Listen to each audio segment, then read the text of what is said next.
I remember when I was a kid and I first sat down and watched the Disney Atlantis movie with Milo and the crew going out and looking for this lost civilization that just seemed completely impossible. It just really drew me in and made me think, holy crap, this would be so cool if something like this was even remotely close to real. So I wanted to answer, could there have actually been a civilization older than ancient Egypt that maybe had its own religion and culture and diverse influence over the world? And what I found after going down this rabbit hole was more than I bargained for. So after doing all this research, not only am I fully convinced that Atlantis actually existed, but that it played a huge role in how history developed and what it actually implied, or what the impact of that was on a modern society. It affected the Greeks and the Egyptians, and there's no telling how much was actually lost due to some pretty crazy stuff. So the only written accounts that we have so far of Atlantis are from Plato.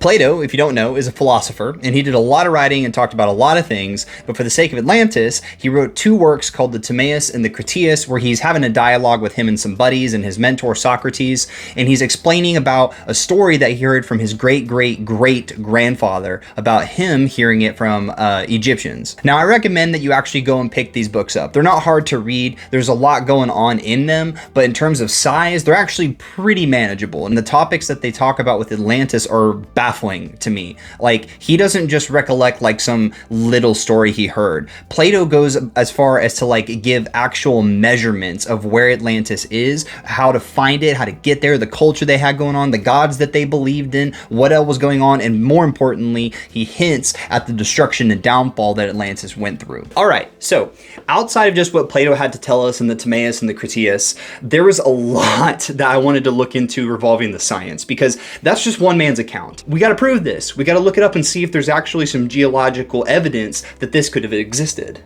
So most of the information that I found from this was from a man named Randall Carlson, and he spent a lot of time actually going into the history of Atlantis, and a lot of what he's come to the conclusion of is actually what I think true, and it could rewrite how we look at modern history. So for some context, I really want to talk about what's going on behind this research and what kind of evidence he's bringing to the table, so that you and me are both on the same page as we start to figure out, man, could this actually have been real? So the Earth naturally goes through different cyclical periods of like a warming and cooling, and these periods are millions of years in span, and we call them glacial and interglacial periods. Here's a picture of how it would look based off of how it would be the beginning of a glacial period would look versus the end of an interglacial period after things have melted. Now, around 14,000 BC, we were going through one of these periods where we were warming up and the ice was starting to recede a little bit. Not a lot, just a little bit. And it was starting to actually get a little bit warmer, and we were starting to kind of hint that we'd be transitioning into an interglacial period. But something stopped this. This natural occurrence that the world was going through hit a standstill, and it seems that something astronomical changed the entire course of how our world was developing. Around 12,900 BC, there was, out of literally overnight, a massive and sudden melting of the ice caps, resulting in thousands of meters of meltwater flooding the northern continents and flooding everything that you could possibly see if you were anywhere in the northern hemisphere. To put this into perspective, how much of a difference that actually is.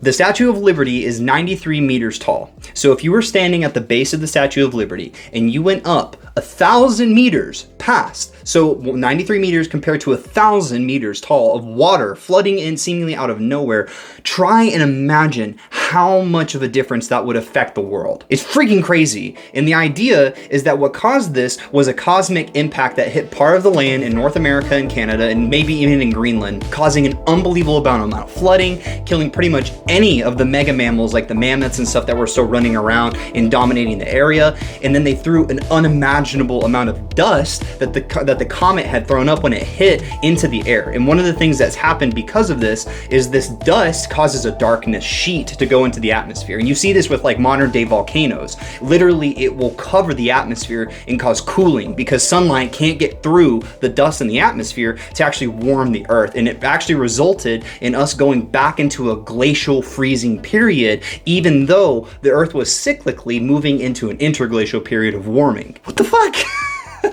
When I first found that out, it blew my mind. I was like, wait a minute. So you're telling me like that it was the size of this comet that would have had to cause this damage? How was this not talked about at some point in history? And Randall Carlson is where I'm pulling this information from again. And I recommend you go do your own homework and see what he has to say, because it's crazy. So the Earth freezes again, even though cyclically that's not what's meant to happen. It literally pushed us into a glacial period again where we're freezing. But wait, it gets even more nuts. So in 11,600 BC, which is the same year to the T that Plato predicted that Atlantis got flooded in, we had another comet impact that most likely hit somewhere in the mid-Atlantic Ocean, and all of the smaller comets and debris that it was throwing down would have been hitting the ice caps. So not only did it go in and flood the ocean by melting these ice caps again, but this time there was no cosmic dust that had been thrown into the atmosphere because it was hitting water. So when this comet impacted in 11,600, it didn't freeze everything again. It actually forced us into an interglacial period that we were already on track to be going into, in what we experience in a modern day time when you look at the ice caps at the North and South Pole. Now, all of this that's been going on over a couple 100-year period is called the Younger Dryas period.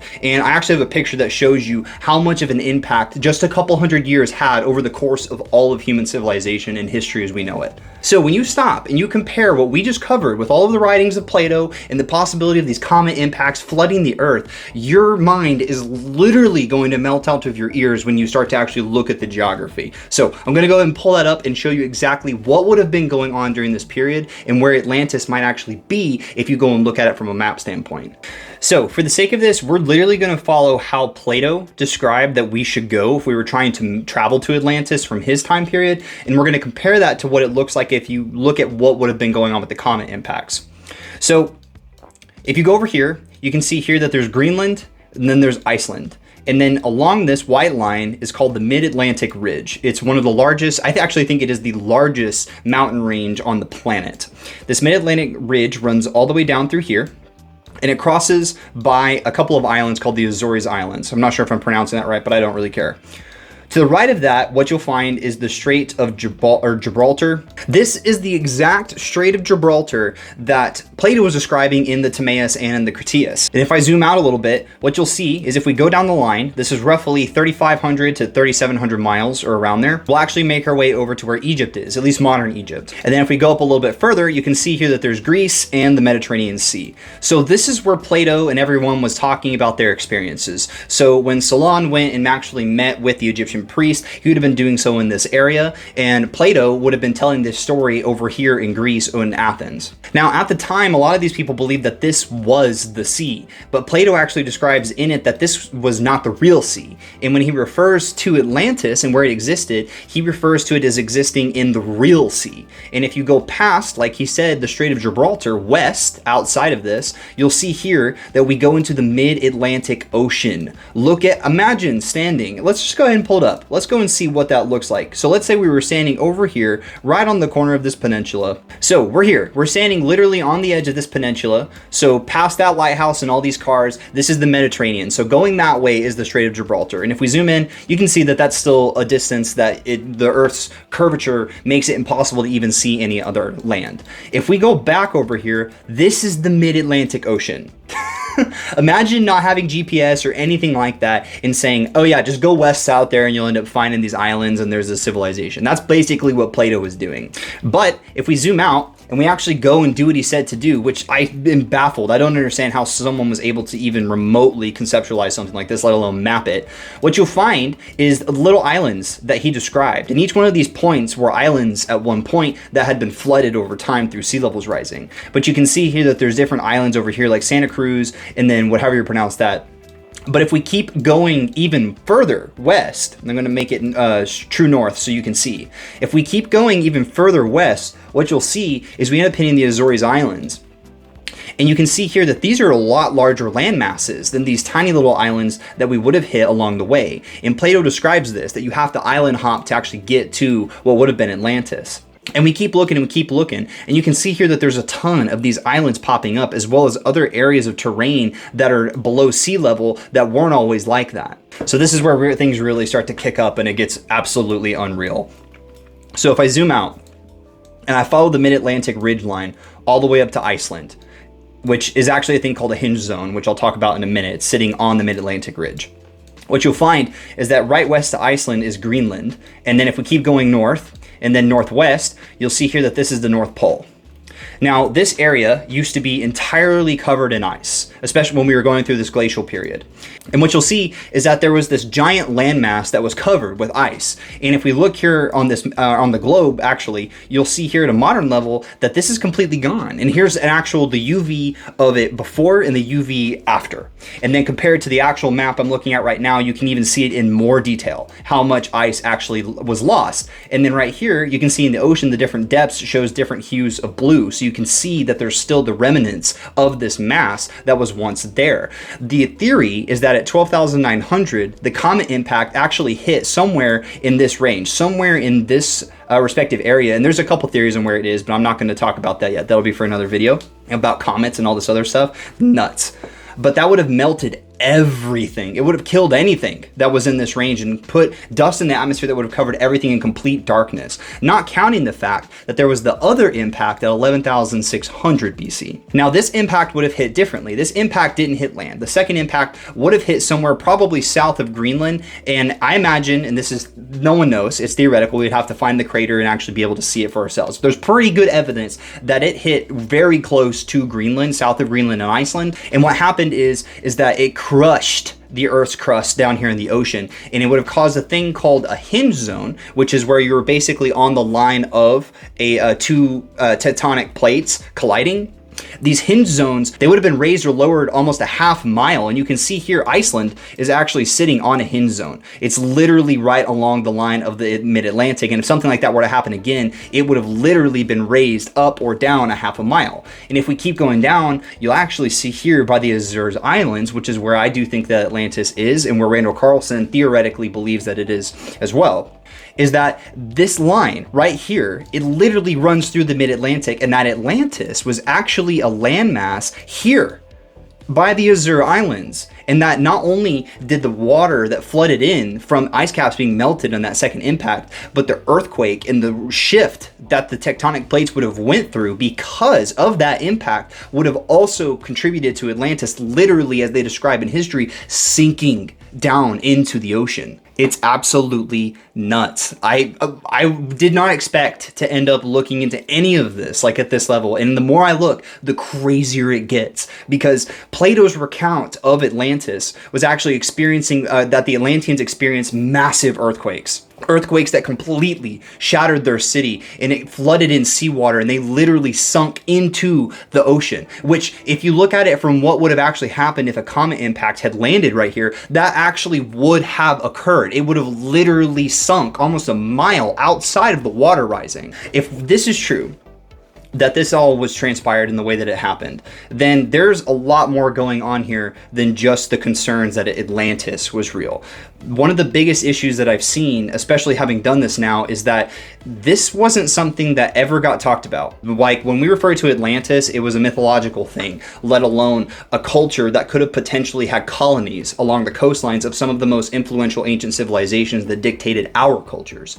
Plato was affected by this because he wrote about it and told it in the stories. It was important enough for him to share and record, or someone that was writing for him to share and record. And then we, as a modern people, it lasted so long, it was protected for so long, we were able to consume that information. How much was actually lost? What are the things that we have missed now because we just haven't been closing our eyes off to what the potential truth could be? And even worse, if you remove Atlantis, let's talk about these comet impacts. Unbelievable amount of life would have been lost because of these impacts. If all of North America would have been affected by this comet and suffering and miserable, the best place you could have been would have been by the Azores Islands. There would have been a plentiful area that you would have been able to find wildlife, and it would have been, like as Plato described, just plains and mountaintops. But I don't need to convince you of what this would have actually looked like. I want to show you. So you have the islands, you have the Strait of Gibraltar over here, and then you have these smaller islands that Plato would have been referencing that you needed to island hop. This is one of the only ones that's still above sea level enough for there actually to be life. And I want to show you what you would see if you were standing on one of these mountaintops looking out over the land. Look at that. That's insanity. That might be one of the most beautiful things I've ever seen. So, post-meteor, you come here, or post comment, you come here and you're living in this land of mountaintops and plains that Plato is describing, it would have been a paradise. This is the place you would have wanted to be. This could not have been a more perfect topic to cover for my first video in the Everything Iceberg series. I learned so much, and I'm freaking excited about everything that's going on because it's piquing my imagination and making me think about all the possibilities that we could be diving into as we go down deeper. And speaking of imagination, that's actually the topic that I want to cover in the next tier. I thought it would be really, really good for psychology and getting into the biology of the brain and figuring out what that goes, and also because I don't necessarily know what imagination is from a biological level. I'm curious about it. I want to see what's going on. So if you're excited or you want to check that out and go ahead and get a head start, I've already got it shot up. It should be uploaded. I haven't done the research, but the video should be ready to go by the time that this is uploaded. You can click on it right now and check it out and keep going and running down the train and see what all's going on.